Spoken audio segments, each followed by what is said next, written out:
can it be encouraged and taught specifically in relationship to the way we learn mathematics or the way we learn English? I'm talking about critical thinking skills. In this day and age, it seems like you hear it mentioned all the time, right? In the context of meeting the complex needs of new jobs or an evolving economy. But what exactly defines a critical thinker for the 21st century in this day and age where it seems like everybody's depending on computers to do the thinking for them?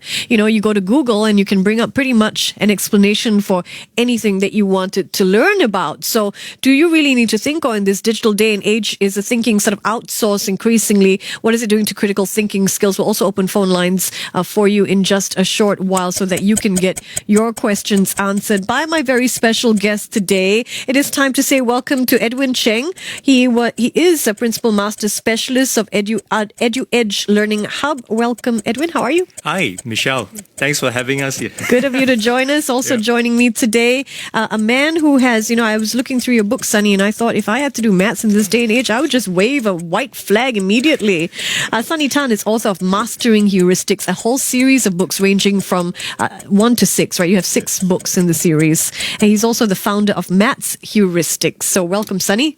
Hello, Michelle. It's my honor to be here. Oh, good. Good of you to be here. So let's start the discussion. We're talking today about critical thinking skills. First up, can each of you tell me, do you think critical thinking skills can be taught? Okay. Sunny. I think there's 2 approaches to this. One is the direct approach, that is you teach critical thinking skills as a content and as an outcome by itself. Another one is the indirect approach. That means you acquire the skills as you grow older or throughout the learning journey. Okay. As an educator, I will advocate that thinking skills can be taught. Okay. If you teach them explicitly, I think to accelerate the process, you will have, the result is there. Okay, what do you think, Edwin? Well, I think, Michelle, to answer your question, right, I think we need to have a common understanding, perhaps what critical thinking is really all about, So before, one way of looking at critical thinking is that it is an objective analysis of any issue, right, to help us form an opinion, So that being said, when we're talking about analyzing an issue, so I would say, yes, definitely, critical thinking skills can definitely be taught. So you say yes, it can be taught. Yeah. You take a deeper analysis, Sunny, of critical thinking skills, and you base this on the fact that you see it being taught differently in schools, critical thinking skills, or you think that right now schools take one approach which make the transfer of critical thinking skills across different subjects difficult. I think in school they do not teach thinking skills explicitly as a subject by itself. Yeah, it is infused inside the curriculum, which means that the students themselves, if they are subjected to certain curriculum, they hope that these thinking skills, they will acquire the skills throughout the journey. And you see a problem with the kids and mathematics?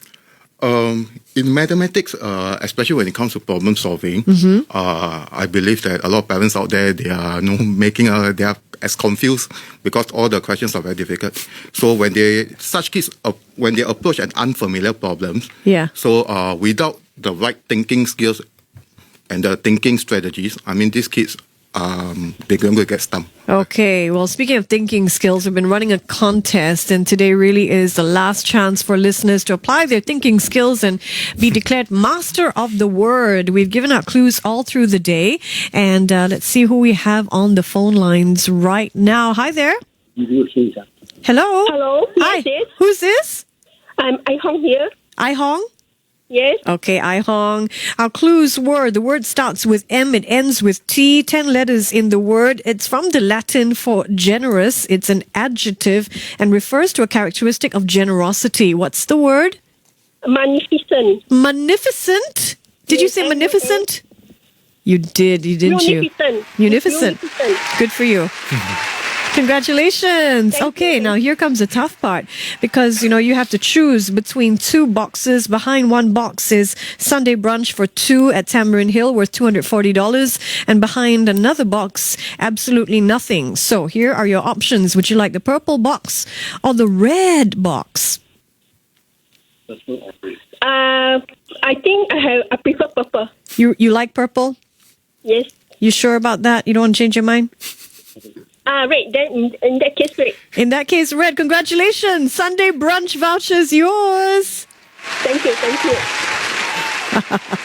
Okay, well done. Thank you so much for being part of the Culture Cafe. That's how it works. Okay, so contest over. Back to the discussion. And by the way, we're going to open phone lines. So if you have a question for my two guests, Edwin Cheng and also Sunny Tan, you can call through at any time with your question. We'll put you on air and Sunny and Edwin will be happy to answer your question. So we are talking today about critical thinking for the 21st century. I know that somebody thinks critical thinking is a survival skill. That's you, right, Edwin? And you, Sunny, think that critical thinking should be taught to infants? Yes, as early in the indirect approach, definitely. As early as possible to help them solve maths problems. Yes. What do you think, Edwin? Can it be taught as early as possible? Definitely. There are formative ages to acquire a certain set of skills. And I definitely agree that, it's best that parents are able to start as early as possible, because there are window periods for certain acquisition of skills. Okay, so tell me about how you apply critical thinking skills to each of your subject areas. Edwin, maybe we'll start with you with English. I know you use a formula-style approach to help students learn English the way someone would pick up physics or maths. Yes, that's right. So it's a very step-by-step approach, when we look at English, Michelle, typically, a lot of times we base it on gut feel. It looks right, feels right, sounds right, And the problem with that approach is that, students don't have, are not really clear of the steps that they should take in their thinking. So the common misconception that a lot of people have about English is it is more of a right brain subject, more of imagination and feelings. But in fact, English is a subject that utilizes more of the left brain, just like math and science. So that being said, for students to be able to improve on their critical thinking skills, I would say that right now the syllabus, the English syllabus in schools, it is definitely moving in the right direction. So one of the new changes is that, they have integrated visual text. That means authentic text. It could be a poster. It could be a website, insight comprehension-based questions. And the kind of questions that are being asked require students to think on a much deeper level. So it's not so much on the surface meaning. Can you give me an example? Okay, so for example, when they look at an advertisement, what they will be asked, they have to look at the nuances of language. And they are required to look into the purpose of what the ad is produced. So it's not a question of, or when will this event be taking place, how can you take part in it? So it's not those kind of factual kind of a thing, but it's more of inference-based kind of questions, reading between and within the lines, hidden meanings, unpacking of that, So based on the clues, students basically have to try to apply their inferential thinking, their critical analysis, and try to, examine what are the writer's intention for producing that ad. Yep. Okay, so what are some tools that you use to... And by the way, Edwin tells me that he started... English is not his mother tongue, and he only got his first distinction in English in university, and he struggled with English himself. And here he is. He was an MOE-appointed subject head and HOD in English in school once. And that's absolutely right, Michelle. So, whenever I share this story, people get very, they find very surprising, how is it possible that I'm from a non-English speaking family and yet here I am, previously heading the department in English. And now you're obsessed with English. Oh, yes, I love it. So you taught yourself English at a late age? I would say that, because I cracked the code, so to speak, because I was so frustrated with getting a strings of borderline passes, So it was only when I was in university, based on my subject discipline, my friends and family were expecting me to go into engineering or science. But I told them I would like to go to arts and social sciences. So they go like, wow, you're mad, Why do you want to do that? You didn't even get good grades. How did you crack the code? Okay, so what happened was I basically analyzed a lot of term papers. I approached my prof. I tell them, my prof was not very kind when I did my first term paper. They gave me feedback that the kind of writing is not suitable for university level. But when you're in it, when there's no way out, you have no choice, but you just have to forge ahead. So I told my prof, I definitely take your feedback seriously. But, I think to be fair, I think perhaps you could help me out by giving me a good sensing of what makes a good term paper, if you could share some samples with me. So what I did was I plowed through all those texts. Then finally, I saw the patterns, the structures, and I realized that actually English is not that much different from math and science once you know the steps to get from point A to point C. Yep. In terms of... Okay, let's go back to let me give you an example. We were talking about advertisements, right? Yes. So for advertisements, how can students actually, go deeper and unpack the hidden meaning? Okay. Typically, we tend to look, what is this advertisement about? But instead of asking the what questions, what we do at EduEdge is to ask our students to ask the right questions. The right questions typically begins with the why or the how. Okay, we'll get to that in just a while because I want to switch the approach now to Sunny, who is the author of Mastering Heuristics and the founder of Maths Heuristics. You can find out more at mathsheuristics.com. So tell me, you've come up with methods to problem solving that help children break down the thinking skills or processes they need. Yes, basically in maths, when you approach a problem, I'm talking about unfamiliar problems that's not direct application of formulas. So the child do not have any ready procedure to solve it. Yeah. So what we do is in heuristics or in unit transfer method, we give them the thinking tools and the thinking framework. Only the combination of thinking tools and thinking frameworks, they are able to approach the problem systematically and to solve that problem. So if you're talking about thinking framework, what they do is, the usual step, the first thing is to understand the problem. Yeah. So by understanding the problem, the next step they'll ask themselves, what plan do I use? I have so many methods, what method should I use? Yep. Once they decide on the method, they will execute or carry out the plan. So does it work? If it does not work, they go back to the first thing, try to understand back the problem. Okay. And repeat the process. And if you get the solution, finish, that's not all. They have to go through a reflection. Can it be done better or can I do it faster? Or is there alternative to solve it even in a more effective and efficient way? Okay, let me just pick up on that point. How important is this reflection to critical thinking? Highly important. So let's talk about English comprehension. Often, when students get an answer wrong, they are pretty obsessed with jotting down what the right answer is. That's what you've observed. Yeah, that is what I observed in my 15 years of teaching, and echoed by students who come to us, So whenever I highlight to them, I say that, but when you do math, do you just copy the final answer? They say no. I say, what do you do? They say they copy down the working, So I say that is actually a thinking process, So what are the chances of you going to have the same comprehension? So one of the things that we do, Michelle, for our students is that, because a student may get a comprehension question, the answer wrong, but the reasons why they got it wrong, it could be due to a variety of reasons. So one of the techniques that we do is we actually, when students do comprehension, we put their different comprehension answers together. We get them to analyze their own answer and their peers' answer, to engage in the reflective process. What makes this a good answer? Or why might this answer not be as good? And how can they improve upon it? So I think that point echoes with what Sunny has just mentioned, this importance of reflecting. So it's not just about getting an answer wrong. That is just a starting point. It is a starting point for learning. Yes. For further learning, and that is how students can improve and grow from strength to strength in their thinking. So it seems like this approach to English or maths requires a lot of shepherding, somebody to help you through the thinking process. Because if you don't know how you got the answer wrong in the first place, how are you supposed to reflect on it? In mathematics, I think there's a lot of misconceptions. People say, as long as I get the right answers. But it's not about getting the right answers. It's the process of getting the right answers.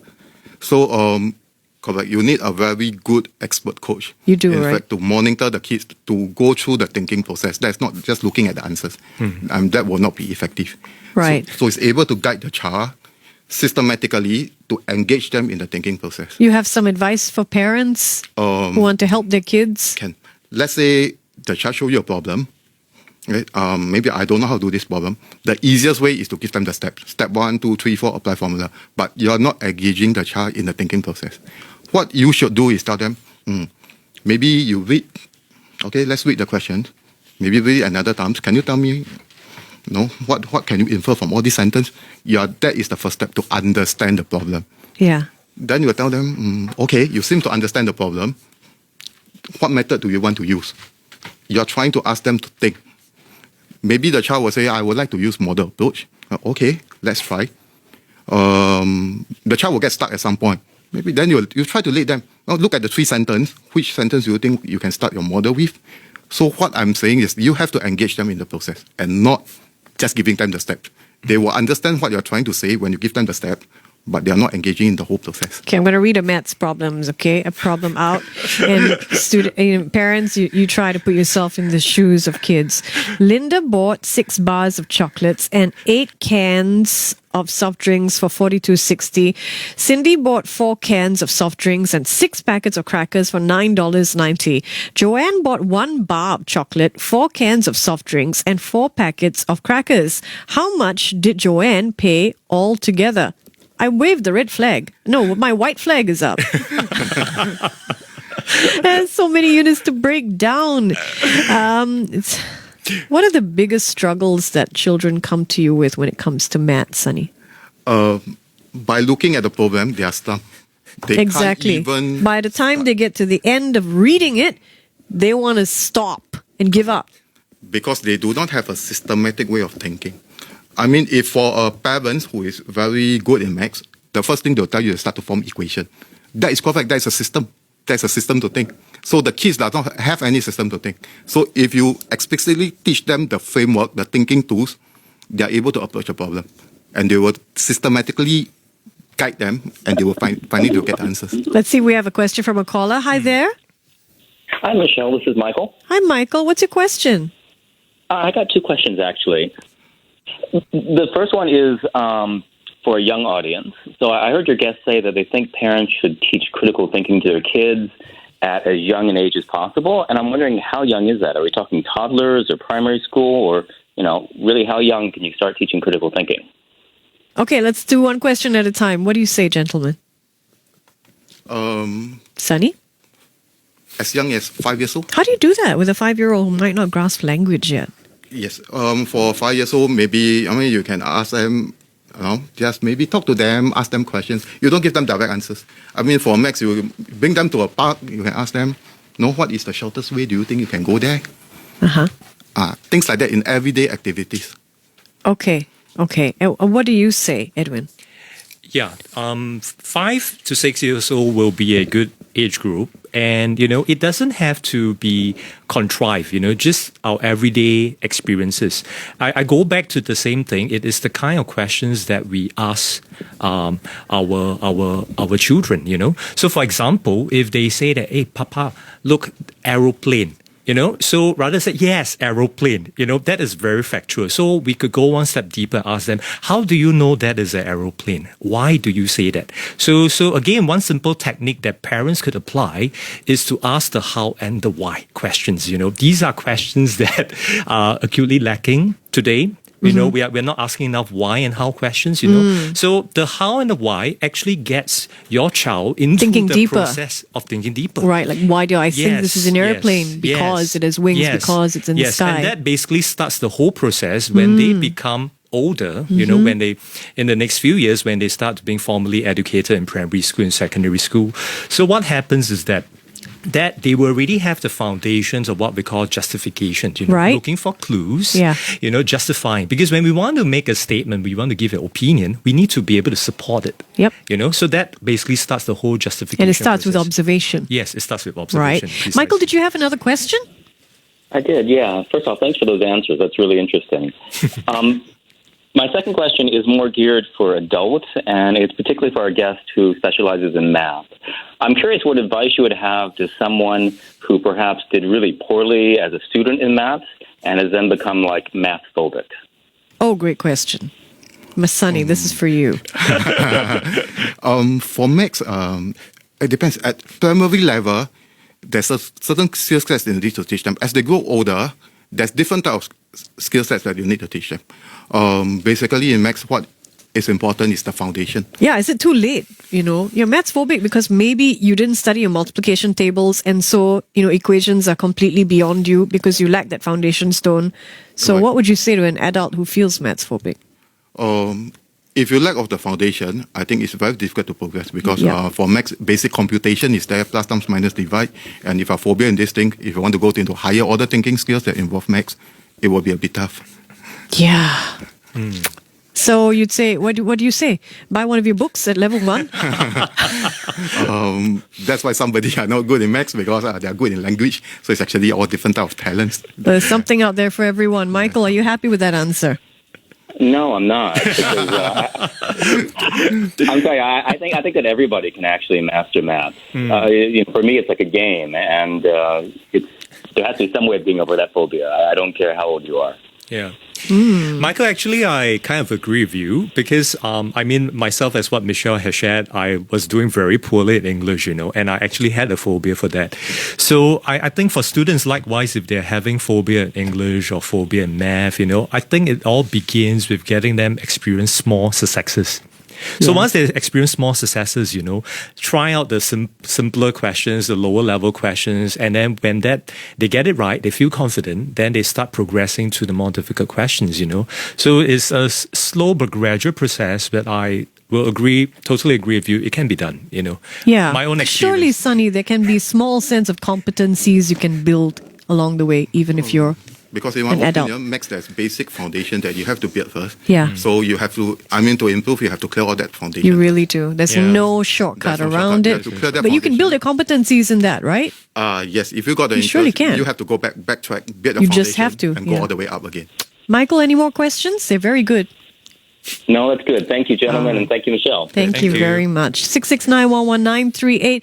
If you have a question in this day and age, do you see, because you've both been in education for many, many years, is it increasingly obvious that children are outsourcing their thinking? Because I'm thinking, if I grew up with Google, and I did not grow up with Google, okay, Google came into my life when I was in university, shall we say. So I know an age pre-Google, when I had to look at footnotes and biographies and climb through stacks of books and libraries for the answers. Are children these days struggling with thinking, critical thinking, because they're sort of outsourcing their thinking to technology?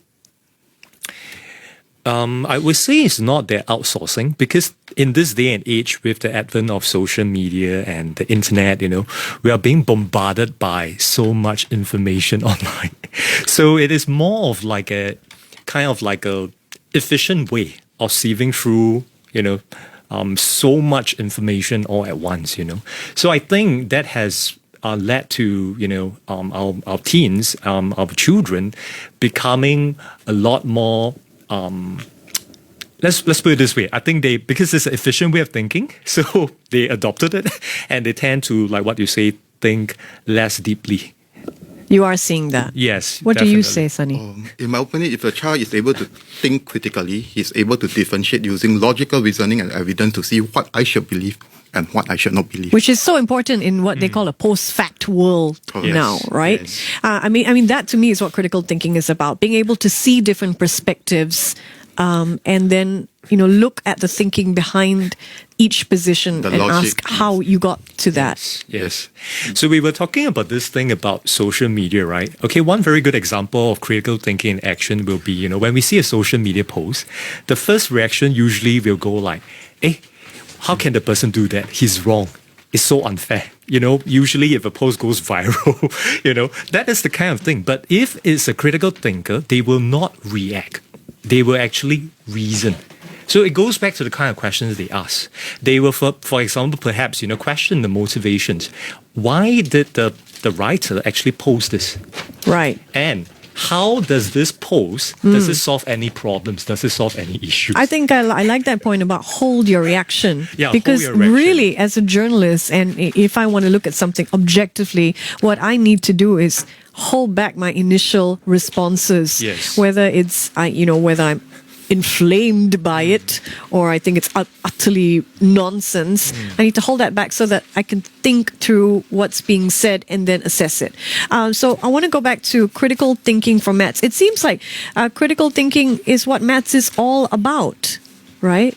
But you are approaching critical thinking in a different way from how schools do with mathematics. Not really. Okay, actually in maths, there's actually 6 skills that you need to acquire. One is the basic knowledge. Just 6, great. Yes, your knowledge, you're able to understand the knowledge and able to apply. And these, unfortunately, are lower thinking skills. So The higher order thinking skills will involve how to analyze, which means I give you a complex problem, you are able to break down all the information, and to synthesis, to drive back all the information and to do an evaluation, to make a judgment that how can I come up with the solution. That is basically the 6 skills that you need, okay, to solve any unfamiliar problems. Okay. And in your books, you break down each of these 6 skills. And I asked you this before off air, but I hope you can explain a little bit on air as well. Are these skills tailored to different ways people think? You know, some are kinesthetic thinkers, some are visual thinkers, some think, you know, in terms of, you know, feeling or seeing or the different senses. So do you break down these skills according to different types of thinkers? For visual thinkers, we have books like one of the most common approach, the model approach, which means you draw squares and you move around the squares, manipulate the pictures to get the answers. But unfortunately, not a lot of kids or even adults are visual. So they are more towards symbolic, which means algebraic equation. That's where the unit transfer method comes in, try to bridge between people who are non-visual and visual is actually the mid approach.